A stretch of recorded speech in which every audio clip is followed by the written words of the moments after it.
apesi biso message bome esalaki nga chaleur moko makasi na perdaki même contrôle nayokaki lokola biloko akati eningani moto makasi. L'émotion est très vive par rapport à la disparition instantanée à maman. Ezalaki le moins attendu. Pour n'engager les interpellations, c'est de dire à tout le monde, tout à fait de l'église, fait pas qu'on s'en malam.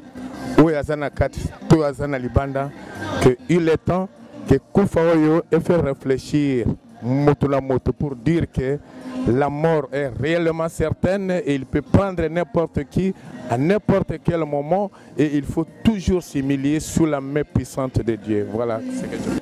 Nous prétendons croire que Dieu qui a autorisé cette disparition, il a déjà choisi, n'est-ce pas, la personne qui devra assumer les responsabilités après sa disparition. Azalaka malade, akendaka bassoin na Kampala, azongaki bomonaki ye pempa na cinquantenaire na biso, azongaki il y a de cela 2 semaines akendeki Kampala pour na contrôle. On akendeki contrôle ko sala nini? C'est kazaki oyo kamwanzo to pasi. Bon, ezal lokola checking ndenge boloba. OK, checking ba kendeka ko tala ye nzoto. Voilà, c'est ça.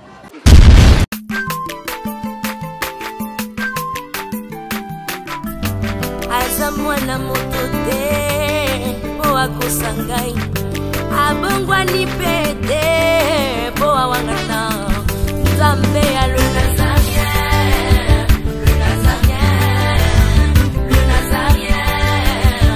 David Nzamba ayebana kitoko kuma mukondima atako babakola ki mafuta na musakolima lelo ya yo bolingo ebateli le Nazarien lipamboli oyo mona na katempeni mama kantelobi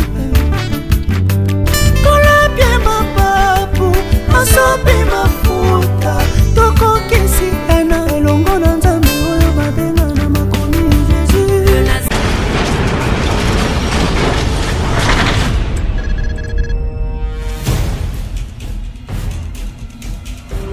Du nouveau en Europe, du nouveau à Kinshasa, Yasika Eye, Maison Nazareta. Toleisa mabota na biso pe bandeko na biso na Kinshasa, na mbongo mukie. L'histoire de Nazareta n'est pas si compliquée. Opesi mbongo na yo, kobanda na talo ya $10, $15, pe $20 ya pamba à partir ya Europe.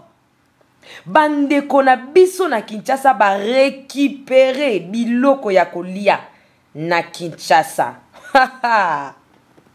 Masolo ebongwani. Yambala oyo la Porsche na Maison Nazareta ba simplifier affaire. Pour tout contact, appelez Maison Nazareta. À partir ya Europe na ba numéro oyo. Paris, Suisse, Pelisusu Suède. Likambo ya retard eza lisusu te. Po ma solo e bongwani ya solo. Na mbongo na yo ya mukie, bandeko ba retirer biloko ya kolia na Kinshasa. Donc, opesi mbongo ba pesi ya kolia na Maison Nazareta na Kinshasa. Nango tolobi, bienvenue à tous. Naolia bakiti na ba mesa. Atanya ukondoko. Namona yo. Nachayo na mwamba. La minito na kata bena katikata saga fufu. Oui. Alors est-ce que tu bonjour. Boni. Et l'autre côté, et puis qu'il y a mon bureau à travailler tes micros. Donc dès que tu as une galère na niveau 0. Tout ça là boy. Moi il naza na mbongo vraiment mingité. Mais nazo tchela bino moi mukio naza nango na agence moko boy Nazareta. Sarita qui dit sérieux. Oh. Maman comment des bons donc yo pesa au fouti mbongo tu na partir à poto biso to ya to jibilo. Na bengi ya Scotty. Agence moi ifongami comme nango Nazareta. Na kufie. Agence lisusu. Naka sasu mulongo kuna. kuna eza mambo mulongo te ye esi afuti mbongo kuna partir à poto biso tozoke korécupérer biloko olia tika boyeko yiso mona makambo bongo na monde bato bapesi mbongo kuna biloko korécupérer biloko olia na agence ezalaka mais yango ebandi mama leki na ngai yebisi ngai me na ndimi te nalingi namona kimona mbeso mpo likambo boye na monde nani esalama te mama yebisa ngai bapesi mbongo kuna biso torécupérer biloko kolia awa ya solo boutique Nazareta ezali boutique oyo ezali ya distribution ya baproduits alimentaires tosali mpo tosunga bandeko oyo même baoyo baza na peu de ressources comme on a bandeko nango baza na niveau ya Kinshasa même avec un petit rien. Donc à partir à $10, $15. Donc si vous avez un bon côté, nous devons nous apporter au sunkayo, à aux yeux de l'olia. Eh maman Nazareta nzamba pambola ya bakise mikole belé awa na sena mokili. Et bon awa tuzawa poto yeba adresse awa. La boutique Nazareta est ici à Kubungate, toza sur avenue Monkoto numéro 1, direction Elengesa. Face à face na église catholique Saint-Vincent. Ah, direction Elengesa, Monkoto numéro 1, à face à l'église catholique Saint-Vincent. Ah, Saint-Vincent d'école. Bon numéro de téléphone, vous avez monté déjà, vous avez on a 3 numéros pour Paris, vous avez un numéro pour la Suisse, vous avez un numéro pour la Suède. Ah non, non, non, non, non, non. Nazareta nous allons la Congo Sili. Julia, nous allons kangisa kia fufu. Eh, ya modé, yo bandika na fufu. Oui, pour la Nazareta, dans un système en bimbi, dans Bongo Shingo. Bon, ok. Vous allez Silio. Ça c'est du sérieux.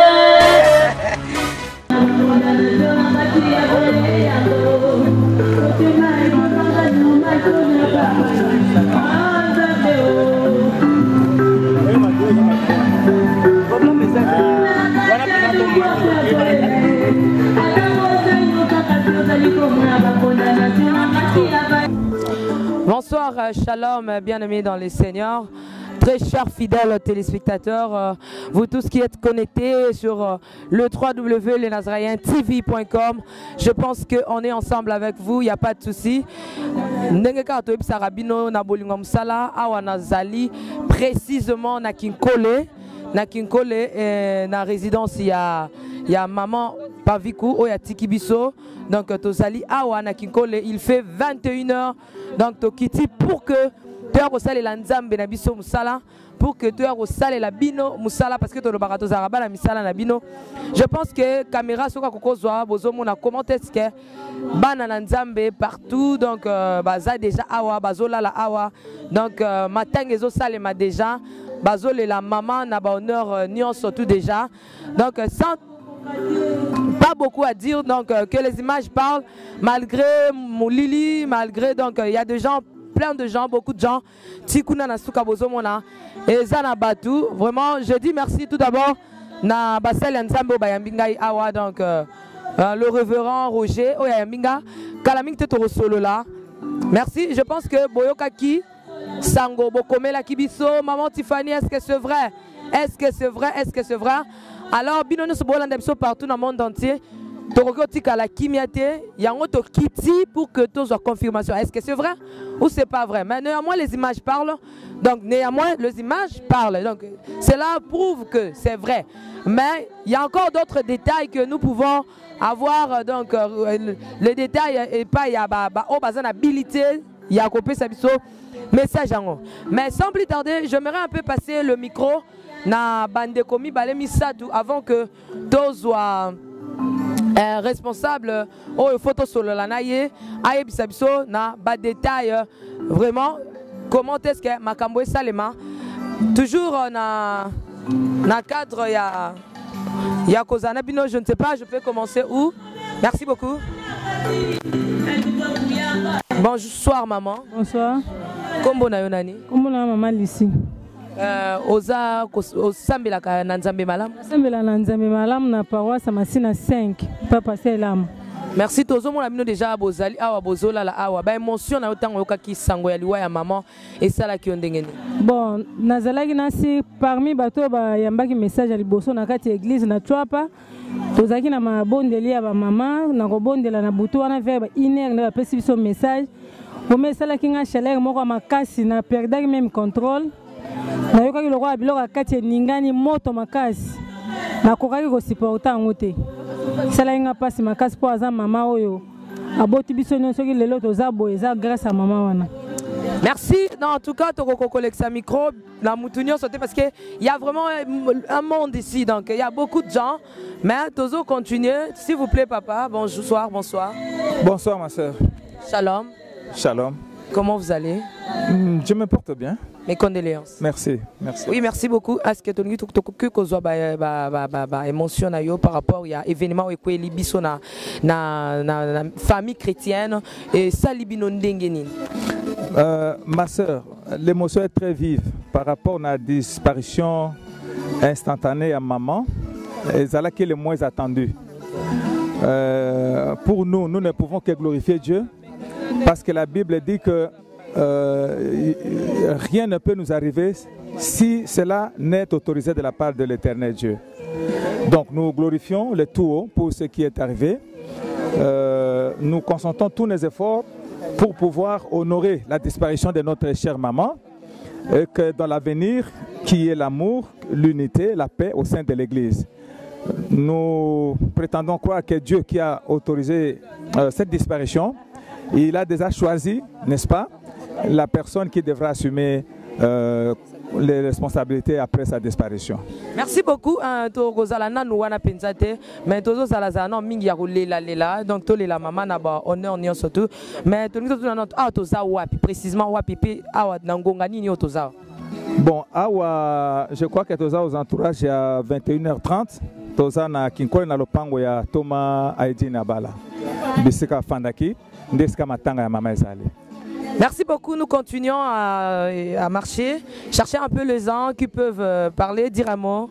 Bonsoir maman. Bonsoir. Boni. Nanza malam. Mes condoléances. Merci.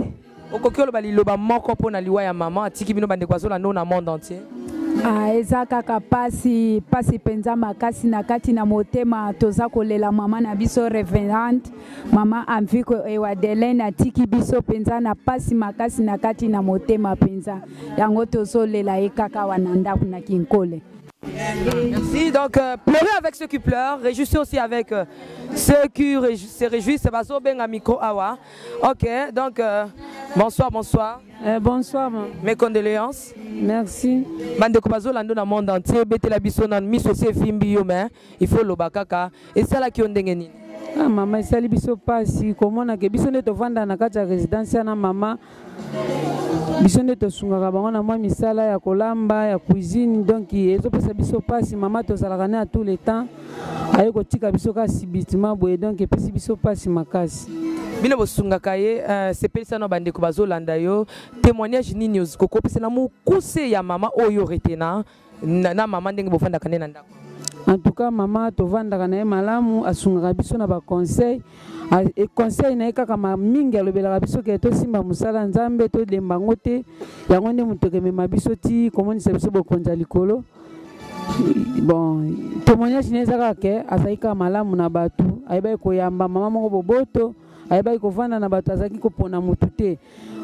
Moko biso tozobenga fu mais pas na fu azate mutu nyonso aza pene aza lokola mwana. Donc azaki mama moko malamu penda pasi ya mwana eza pasi na yemuko. Merci beaucoup, je continue. Prenons un peu les jeunes. Ils doivent aussi parler. Bonjour mon frère. Bonjour. Comment vous allez? Très très bien. Est-ce que tu peux dire un mot par rapport à la mort de la maman, aux enfants de Dieu qui te suivent en scène à ce moment? Bon, j'ai beaucoup à dire, mais je suis vraiment très émotionné. Je ne comprends pas qu'est-ce que je peux dire. La maman était vraiment malade. Elle nous a laissés. Bon, nous sommes vraiment très émotionnés par rapport à la mort de notre maman. Merci beaucoup. Je pense que je dois maintenant discuter, parler un peu, partager avec Papa Roger. Je dois parler avec Papa Roger, à qui je dis shalom, shalom papa. Ici, il y a la lumière ici, on peut s'approcher ici. En tout cas, je bénis le Seigneur parce que je suis bien accueilli ici à Kinkole. Excusez-moi. Oui, merci beaucoup. Ok. Papa. Donc, nous avons Kinkole, Awa, Bisika, maman. Azalaki donc eza awa na ngonga ya 21h to kiti poto sala la bino musala bolbande ko commenter. Maman Tiffany, est-ce que c'est vrai? Est-ce que c'est vrai? Et maintenant je suis là pour ma vraie réponse. Nazali na loboko nanga ya Moisi, voilà, gauche, ma pasteur, c'est le révérend Roger, à qui j'ai dit bonjour papa. Bonjour. Bonsoir, mes condoléances aussi. Merci beaucoup. Un mot déjà pour na bandeko yo baza bana ya maman na kati ya nzambe malamba olanda partout dans le monde entier na ba ope ba kita nzambe malamba mais baza bana oyo ba uti na ba entrai na bino bolobel bango na nini tozo kabola pasi pe mawana bango elongo mpe bayika mpiko oyo nde maloba mama tango nyonso ezalaki koloba na biso tosimbana na tango lokola oyo olobi bien bana oyo bakita nzambe malamu na tango ya liwa baponaponaka teke oyo azali boye oyo azali boye oyo azali boye te na tango ya liwa esangisaka nde bato nyonso. Nazali pe na mosel na nzambe na droite na ngai na pesi mes condoléances et bonsoir papa. Bonsoir. Tolingi to na papa Roger sango oyo ya liwa ebeti biso lokwa kake na matoi netinga na lalaki bakomelinga directement maman Tiffany, c'est vrai. Maman a koufi a tiki biso.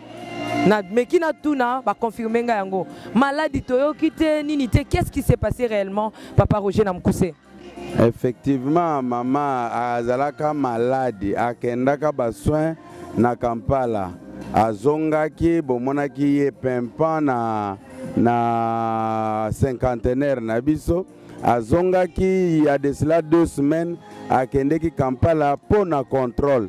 Contrôle pe lekaki malamu etolingaki to yambaye lilo samedi nde tolingaki to yambaye na katikati na biso tozaki kozela ye tozaki kosolola na ye bien mais subitement apike crise akei bon nzambe nde asepeli azwa ye ndenge wana ndenge pe azwaki papa pe azongaka na ye bien makambo nyonso elekaka bien subitement akendeki pe kaka ndenge wana eza basali na nzambe azwaka bango ba distraire nano biso moke na nsima nango azwi bango ka brusquement ndenge wana. Maladi nini wana bandeko bazotuna te mama azalaki maladi te oh non maladi ezalaki boye maladi ezalaki boye te ezalaki bongo te eza na pasi moko te oyo ekokaki komema mama brutalement comme ça ezalaki te. Ebongo akendaki contrôle kosala nini sekazaki oyoka mwa nzoto pasi bon eza lokola checking ndenge boloba. Ok, checking bakendeka kotala ye nzoto. Voilà c'est ça.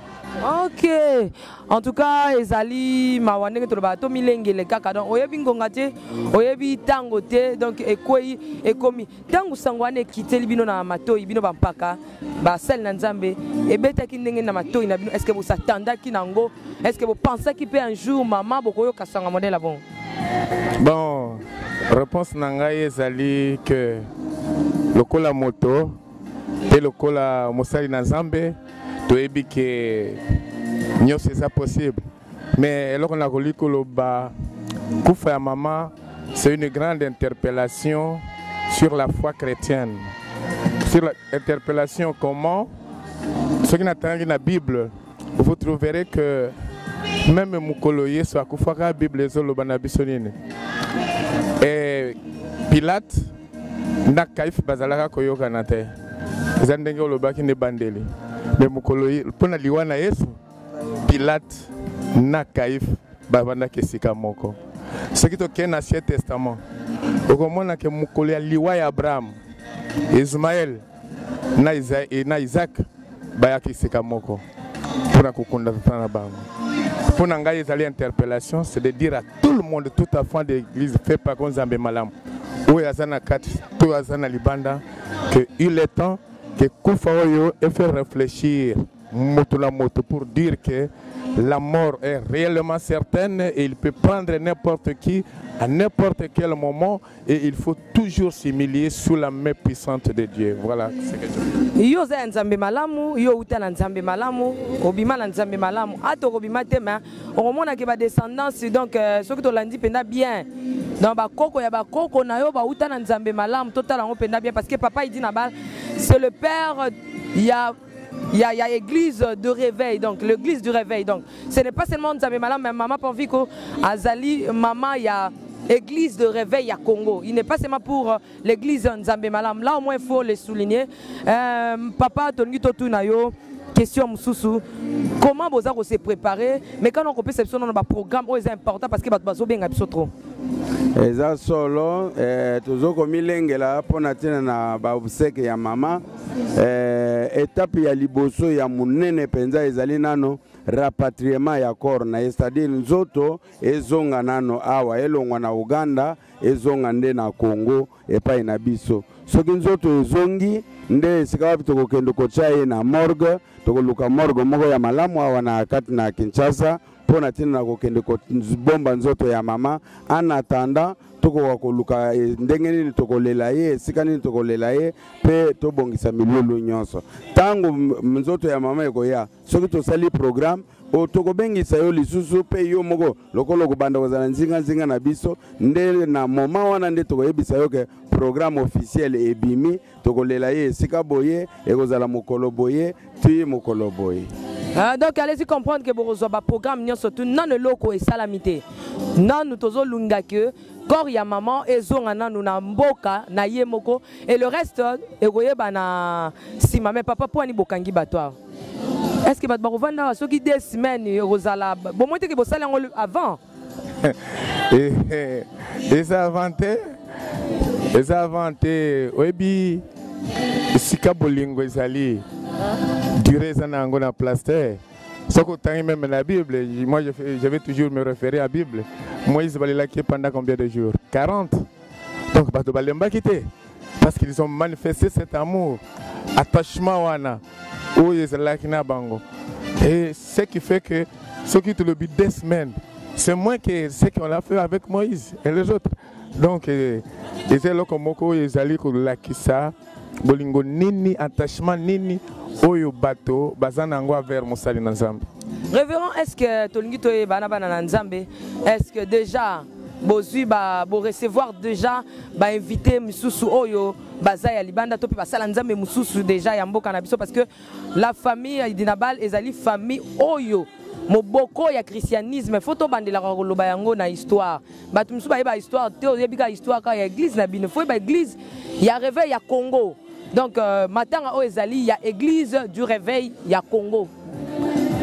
Précisément, donc, une particularité. Puis en général, l'Afrique en général. Donc, papa, est-ce que Boyambi déjà, Basel Nzambe Moussous, Bazoya, Kayaka déjà? Au lobby, Afrique en général, c'est un monde. C'est un monde. Haïdi Nabala ne s'appartenait plus, tout comme maman vu qu'on ne s'appartient plus. Maman vu qu'on a pas na mokili mobimba. Nakopesa yo ndakisa batu ya Kenya bazali bandeko na biso ya États-Unis kuna bazobenga Reverend Machala kuna na Canada aza déjà na nzela pona tina na koya et puis batu ya Elim missionnaire bazali bazoya donc batu nyonso bakoya tout le monde est invité na ebembe yango moko ebembe d'abord ye eza invitation mobimba eza te ke biso to lancer invitation et pas na moto na te Biblia nde a lancé invitation à lobi bolela na baoye bazolela zo bongo siko invitation nini lisusu tokopesa batu nyonso mokili mobimba na uti kosola na batu ya nini ya Allemagne na uti kosola na batu ya Angleterre oyo wana ozomona mama wana kuna yende auti nde Belgique nde ozomona ye wana sango ezwinde batu nyonso ezinde batu nyonso baza invité mutu azala ya Kimbangu azala ya wapi azala ya Mba ya wapi tosambela Nzambe moko biso nyonso baya baza les bienvenus et ça te que o mutu ya non lelo boye tozaki na bato ya bandeko na biso ya confession religieuse mosusu awa bayaki kotala biso bayaki kosigner livre à condoléance na bango. Donc eza te ke ono oyo boye oyo te to catégoriser moto moko te po mama aboti bato ebele bana ebele mokile mobimba oyo etondisami na bana oyo bauti na libumu ya mama na biso. Merci beaucoup Torozala toujours wana pour que boye ba vraiment ba détail makamne ngezolekana. Maintenant pour na bato bazali banda, je pense que l'église Nzambe Malamu eza église ya mukete, eza église oyo ya munene Nzamba Tombola. Eza bato mususu bazolinga même o basi bazali banda ya Nzambe Malamu mais bazolinga ba baye baneni ya ko contribuer baye baneni ba kosala pour que moi ya yepe et comme pour que et participer na kokunda grande dame du Seigneur, la servante de Dieu. Comment ezo salema est-ce que batika on va partir à kuna ce que ça partir à numéro nini o faut ba pesa ba condoléances o les habilités ya ko pesa na bandeko pour que ba zoyango. Bon présentement là tozana nous na numéro moko mais tokoyeba ko pesa bango yango progressivement na tango oyo ba manifestation na biso oyo ezali ko kokoba. Pour le moment numéro ezali nano c'est le 081 505 1747. Bagozwanan. Wana bagozwane représentant légal adjoint. Papa Nabiso Erego Aidin. Merci. Donc Yende Moutubogozwa. Donc Bandela Yango plus 243 81 81 505 1747. 1747. Lilo Basuka papa.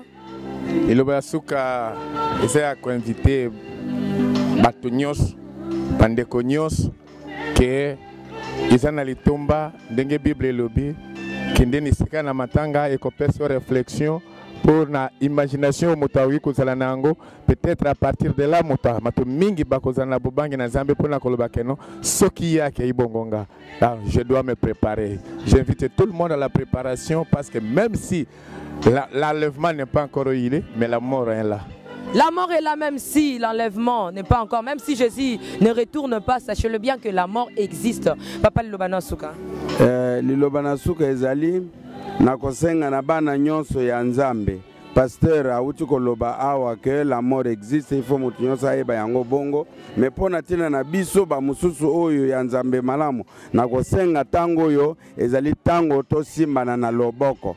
Tozala na likanisi moko pote matese bembe ya mama elela na kimia ekunda mape na kimia na kosenga epai na bandeko bayaka na bamubulu ya kosote kokima bambango kosala boye tango ezandege wana te tango ezali tolakisa na face du monde que nous avons été très bien éduqués, très bien instruits na liloba na Nzambe mpe tolandaka moboko oyo tata na biso atikela biso tozala moko tozala na bolingo tobanga masumu wana nde maloba oyo na mama atiki yango na papa atikaki yango na muzepefa alandaki penzela moko wana. Merci, c'était le Nazaréen TV. Tokomi na Suka, to éviter ceux qui te kokiozo ata mutu moko ya famille a pesa ne fils qu'un siko tokoki kozwa bango te parce que baza un peu fatigué, très fatigué et puis émotionné. Tozela moi tango moke eleka bon na semande tokoyeba kozwa bango. Restez branchés sur le 3W le Nazaréen TV. Bokozo ba détail mususu oyo etikali. Quant à moi, je vous aime beaucoup. Je vous aime beaucoup, je vous love. De l'amour de Jésus-Christ. Mapendo yangu na batoto ya France iko na panda sana. Mungu iko na wale bakiti na ba mesa. Atanya ukondoko na mona yo. Na chayo na mwamba. Na minito na kata bena katikata saka fufu. Oui. Allô, est-ce que tu bonjour. Boni. Et l'autre côté, et puis qu'il y a mon bureau à travailler tes micros. Donc dès que tu as un galère à niveau 0. Tout ça là boy. Ngai naza na mbongo vraiment mingité. Mais nazo tchela bino moi mutio naza nango na agence moko boy Nazareta. Nazareta c'est du sérieux. Oh. Maman comment des bongo donc yo pesa au futi mbongo tu na partir à poto biso to ya to jubilo. Na bengi ya Scotty. Agence moi ifungami comme na Nazareta. Na kufie. Agence lisusu. Nous sommes sur Moulongo Kuna. Pendant que là, kuna eza mambo mulongo te. Ye si afuti mbongo kuna partir à poto, biso tozoke ko récupérer biloko oli. Ah, tika boyeko. Yeso mona makama bongo na monte. Bat papa si mbongo kuna biloko récupérer biloko oli na agence. Ezalaka. Mais yango ibandi. Maman. Leki nanga yebisi ngai, mais na ndimite. Na lingi na mona ki mona beso. Poli kamba boye. Na monde na ne salamate. Maman, yebisa ngai. Ba pesi mbongo kuna biso to récupérer biloko oli awa. Ya solo boutique Nazareta, ezali boutique où ezali à distribution de produits alimentaires. Ah! Tosali poto sunga bandeko oyo même ba oyo bazana na peu de ressources. Comme nous avons été bandeko on bazana niveau à Kinshasa même avec un petit rien. Donc à partir à $10, $15. Donc si vous avez un bon côté, nous devons na poto ko sunga yo, a uzika biloko oli. Eh maman Nazareta nzamba pambola ya bakise mikole belé awa na sena mokili. Et bongo awa tozawa poto yeba adresse awa. La boutique Nazareta est ici à Kubungate, toza sur avenue Monkoto numéro 1, direction Elengesa. Face à face na église catholique Saint-Vincent. Ah, direction Elengesa, Monkoto numéro 1, à face à l'église catholique Ah, Saint-Vincent d'école. Bon numéro de téléphone, vous allez monter déjà, vous avez on a 3 numéros pour Paris, vous avez un numéro pour la Suisse, vous avez un numéro pour la Suède. Ah! Non. Nazareta. Nous allons la Congo Sili. Julia, nous allons kangisa kia fufu. Il y a modé, il y a fufu.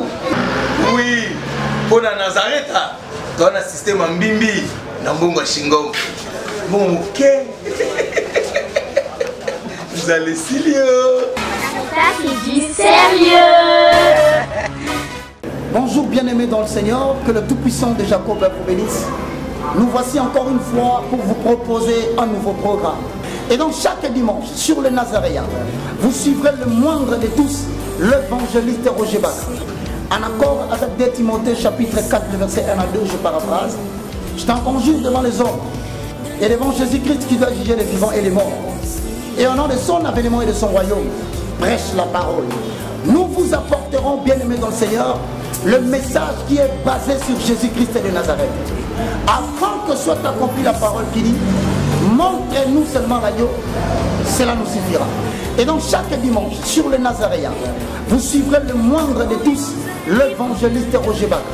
La prédication, afin que le peuple comprenne la profondeur, la hauteur, la largeur et la surface même de la profondeur de l'infinie grandeur de Dieu qui a été révélée dans notre Seigneur Jésus-Christ. Et donc, comme bien aimé dans le Seigneur, transportez le message et annoncez-le à tout le monde. Et donc, chaque dimanche, sur le Nazaréen, vous suivrez le moindre de tous, l'évangéliste Roger Bach. À vous tous qui nous suivez sur YouTube, que Dieu vous bénisse. On se retrouve le dimanche, chaque matin, avec une prédication de Jésus-Christ, afin d'éclaircir les Écritures, d'ouvrir les yeux des enfants de Dieu et de permettre à ce que le peuple sorte de ténèbres pour aller vers l'admirable lumière de l'Éternel et recevoir ainsi au travers de cette prédication l'héritage afin que tous les sanctifient. Que Dieu vous bénisse.